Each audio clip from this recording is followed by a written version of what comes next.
Siju speaking. പുതിയ വീഡിയോയിലേക്ക് എല്ലാവർക്കും സ്വാഗതം. അശ്വതി നക്ഷത്രം സമ്പത്ത് നിറഞ്ഞവർ കാരണം അറിയുക.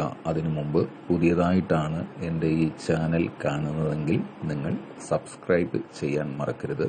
ഇതുപോലെയുള്ള ഇൻഫോർമേറ്റീവായ നിങ്ങൾക്ക് കേൾക്കാൻ ആഗ്രഹമുള്ള കാര്യങ്ങൾ നിങ്ങൾക്ക് നഷ്ടമാകാതെ ലഭ്യമാകുന്നതായിരിക്കും. അപ്പോൾ നമുക്ക് വിഷയത്തിലേക്ക് കിടക്കാം. അശ്വതി നക്ഷത്രം സമ്പത്ത് നിറഞ്ഞവർ എന്താണ് അങ്ങനെ പറയുന്നത് എന്നുള്ളതാണ്. ഇവര് മേടക്കൂറുകാരാണ്. അപ്പൊ നമുക്കറിയാം മേട പൊന്നണിഞ്ഞ് എന്ന ഒരു ഗാനം തന്നെയുണ്ട്. അപ്പൊ ഈ പാട്ടൊക്കെ എഴുതണമെങ്കിൽ തന്നെ അതിന് അതിൻ്റെതായ കാരണങ്ങളുണ്ട്. കാരണം ഈ നാള് ഒന്നാമത് നമുക്കറിയാം, ആദ്യം നമ്മുടെ നാളുകളിൽ ഒന്നാമതായി തുടങ്ങുന്ന ആൾക്കാരാണ് ഈ അശ്വതി എന്ന് പറയുന്ന നാട്. മാത്രമല്ല ഇവരുടെ മൃഗം എന്ന് പറയുന്നത് കുതിരയാണ്.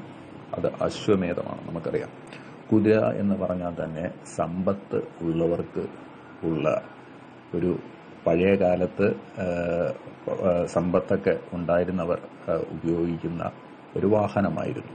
അതിൽ പിന്നെ രഥം, അതായത് നമുക്ക് രഥത്തിൽ അശ്വമേധമായിട്ടുള്ള ആ രഥം ഓടിക്കണമെങ്കിൽ തന്നെ ഇത് സമ്പത്തുള്ളവർക്ക് മാത്രമേ ഇത് പറ്റത്തുള്ളൂ.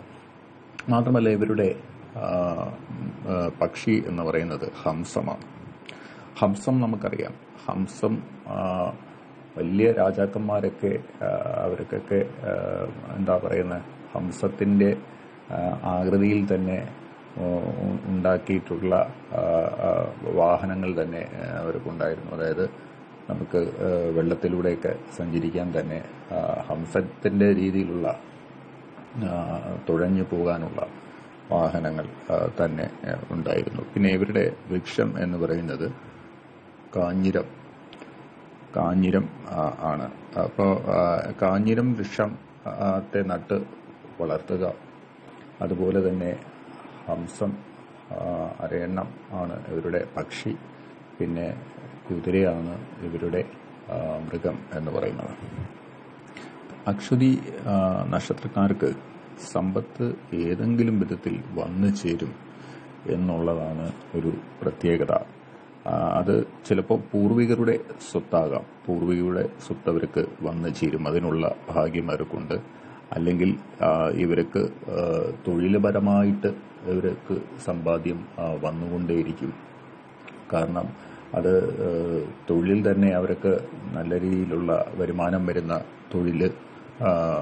അത് കഴിഞ്ഞ് അവർക്ക് പെൻഷനോ അല്ലെങ്കിൽ ഗ്രാറ്റുവിറ്റിയോ ഈ പൂർവിക സ്വത്തുക്കൾ, അല്ലെങ്കിൽ പങ്കാളിക്ക് സർക്കാർ ഉദ്യോഗം, അങ്ങനെയുള്ള വരുമാനം, അല്ലെങ്കിൽ പങ്കാളിയുടെ പൂർവിക സ്വത്ത്. അപ്പോൾ ഇങ്ങനെയൊക്കെ ഇവർക്ക് വന്ന് ചേരാനുള്ള ഒരു ഭാഗ്യമുള്ള നക്ഷത്രമാണ് ഈ അശ്വതി നക്ഷത്രം എന്ന് പറയുന്നത്. കാരണം ഇവർക്ക് ഈ 2024 വർഷം എന്ന് പറയുന്നത് നല്ല വർഷമാണെങ്കിൽ തന്നെയും ഇവർക്ക് ആരോഗ്യപരമായിട്ടുള്ള പ്രശ്നങ്ങളാണ് ഈ വർഷത്തിൽ ഇവർക്ക് ബുദ്ധിമുട്ടായിട്ട് ഉണ്ടാക്കുന്നത്. പക്ഷേ ഈ സമ്പത്തിന്റെ കാര്യത്തിൽ ഇവർക്ക് യാതൊരു ബുദ്ധിമുട്ടും ഉണ്ടാകില്ല. അത് ഈ നാളുകാരുടെ ഒരു പ്രത്യേകതയാണ്. അവർക്ക് ആ നാളിൽ വന്ന് ചേരുന്ന ഒരു ഭാഗ്യമാണ് ഇവർക്ക്. അതുകൊണ്ടാണ് ഇവർക്ക് ഈ സമ്പത്തുകളിൽ വന്ന് ചേർന്നുകൊണ്ടേയിരിക്കും. കാരണം ഈ സമ്പത്ത് ഇരട്ടിക്കുവാനുള്ള ഭാഗ്യവും ഇവർക്കുണ്ട്. അതായത് ഇപ്പോൾ ഫിക്സഡ് ഡെപ്പോസിറ്റ് അങ്ങനെയൊക്കെ ഇട്ട് അത് ഇരട്ടിക്കാൻ, അല്ലെങ്കിൽ ഷെയർ മാർക്കറ്റിൽ മറ്റോ നിക്ഷേപിച്ച് ഇരട്ടിപ്പിച്ച് എടുക്കുവാനും ഉള്ള ഒരു പെരുമഴ പോലെ വന്ന് ചേരും ഈ നക്ഷത്രക്കാർക്ക് സമ്പത്ത്.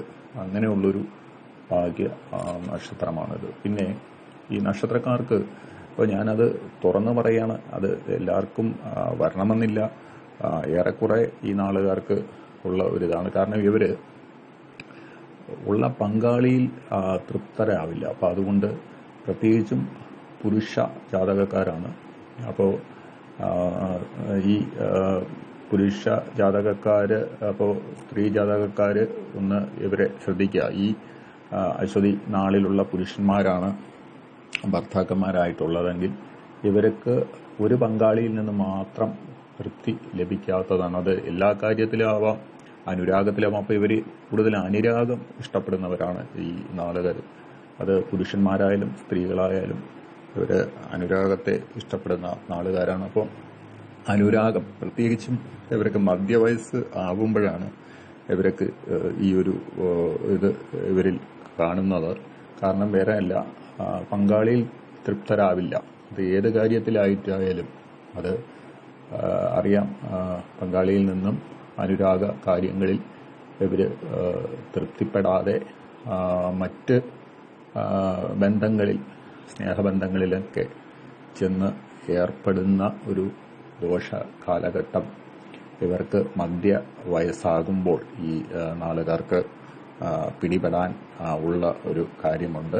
അപ്പം അത് കുടുംബജീവിതത്തെയൊക്കെ ബാധിക്കുന്ന പ്രശ്നങ്ങളാണ്. അപ്പോൾ അശ്വതി നാളുകൾ പുരുഷന്മാർ വളരെയധികം ശ്രദ്ധിക്കുക. കുടുംബജീവിതം ഒരിക്കലും അടിത്തറ പോകാതിരിക്കുക. കാരണം അനുരാഗങ്ങളൊക്കെ വേണം, എന്നാൽ തന്നെയും നമ്മുടെ കുടുംബ പശ്ചാത്തലം നശിപ്പിച്ചുകൊണ്ട് ഉള്ള അനുരാഗത്തിലേക്കൊന്നും പോവാതിരിക്കുക. അത് അശ്വതി നക്ഷത്രം ഭർത്താക്കന്മാരുള്ള സ്ത്രീകളാണെങ്കിൽ അത് വളരെയധികം ഇവരെ ശ്രദ്ധിക്കണം. ഇവരിലൊരു കണ്ണ് തന്നെ വേണം. കാരണം ഇവർക്ക് ഇങ്ങനെയുള്ള ചില അബദ്ധങ്ങൾ അല്ലെങ്കിൽ ചില പ്രശ്നങ്ങളിലൊക്കെ ഇവർ ചെന്ന് ചാടാൻ, കാരണം സമ്പത്ത് അധികമായി പോയി. അത് തന്നെയാണ് പ്രശ്നം. കാരണം ഈ നാളുകാർക്ക് ഒരുപാട് സമ്പത്ത് വന്ന് ചേരുമ്പോൾ അവർക്ക് എന്ത് ചെയ്യണമെന്ന് അറിയില്ല. അപ്പോൾ അങ്ങനെയൊക്കെയാണ്. അത് എല്ലാവരും കാണില്ല കേട്ടോ. അത് ഒരു വ്യക്തിപരമായിരിക്കാം, അല്ലെങ്കിൽ നമ്മളെ ഗ്രഹനില പരമായിട്ടായിരിക്കാം. അങ്ങനെയൊക്കെ ഉണ്ടാകുന്ന സാഹചര്യങ്ങളാണ്. പക്ഷേ സ്ത്രീകളിലും ഇത് കണ്ടുവരുന്നുണ്ട്. പക്ഷേ ഏറെക്കുറയും പുരുഷന്മാരിലാണ് ഇങ്ങനെയുള്ള പ്രശ്നങ്ങൾ ഒക്കെ പോയി ചാടാൻ ഇടയായിട്ട് ഉള്ളത് ഈ അശ്വതി നക്ഷത്രം. പക്ഷേ ഇവർ സമ്പത്തിൻ്റെ കാര്യത്തിൽ ഇവർക്ക് കുമിഞ്ഞുകൂടുകയാണ്. അത് ഏതെങ്കിലും വിധത്തിൽ ധനം അവർക്ക് വന്ന് ചേരും എന്നുള്ളതാണ്. പിന്നെ ഇവർ സഹായക മനസ്ഥരാണോ എന്ന് വെച്ച് കഴിഞ്ഞാൽ അവർക്ക് തോന്നിയാൽ അവരെ സഹായിക്കും, അത്ര തന്നെ. തോന്നിയില്ലെങ്കിൽ സഹായിക്കില്ല. പിന്നെ ഇവർ നിറം മാറുന്ന ഒരു സ്വഭാവ രീതി ഇവർക്കുണ്ട്. അതായത് നമ്മൾ പറയുമ്പോൾ ഓന്തിൻ്റെയൊക്കെ പോലെ തന്നെയാണ്. ഇന്ന് ഇപ്പോൾ ഒരു സ്നേഹമാണെങ്കിൽ നാളെ വേറൊരു സ്വഭാവമായിരിക്കും. അപ്പോൾ സ്വഭാവം മാറ്റത്തിൽ ഇങ്ങനെയുണ്ട്. പിന്നെ ഇവരുടെ നക്ഷത്രത്തിൻ്റെ കല്ല് എന്ന് പറയുന്നത് വൈഡൂര്യമാണ്. വൈഡൂര്യ കല്ല് അണിഞ്ഞാൽ ഇവർക്ക് നന്നായിരിക്കും, ഐശ്വര്യമായിരിക്കും. അപ്പോൾ എല്ലാവർക്കും ഈ വീഡിയോ ഇഷ്ടപ്പെട്ടു എന്ന് പറയുന്നു. അടുത്ത ഒരു നിങ്ങൾക്ക് ഇഷ്ടപ്പെട്ട വീഡിയോ വരുന്നവർക്കും എല്ലാവർക്കും bye. Thank you for watching my channel. അപ്പോൾ എല്ലാവർക്കും ഒന്നുകൂടി ബൈ പറയുന്നു. മറ്റ് നാളുകാരത് ഞാൻ പറയുന്നതാണ്. ഇപ്പോൾ ആയില്യക്കാരത് പറയണമെന്ന് പറഞ്ഞിട്ട് എനിക്ക് കമൻറ്റ് ചെയ്തിട്ടുണ്ടായിരുന്നു. അടുത്തത് ആയില്യക്കാരെ കുറിച്ച് പറയുന്നതായിരിക്കും. അപ്പോൾ സന്തോഷിക്കുക കേട്ടോ. അപ്പോൾ അതിനുശേഷം മറ്റു നാളിനെ കുറിച്ച് പറയുന്നതായിരിക്കും കേട്ടോ. അപ്പോൾ എല്ലാം ഞാൻ സ്റ്റഡി ചെയ്ത് പറയുന്നതായിരിക്കും. അപ്പോൾ thank you for watching my channel.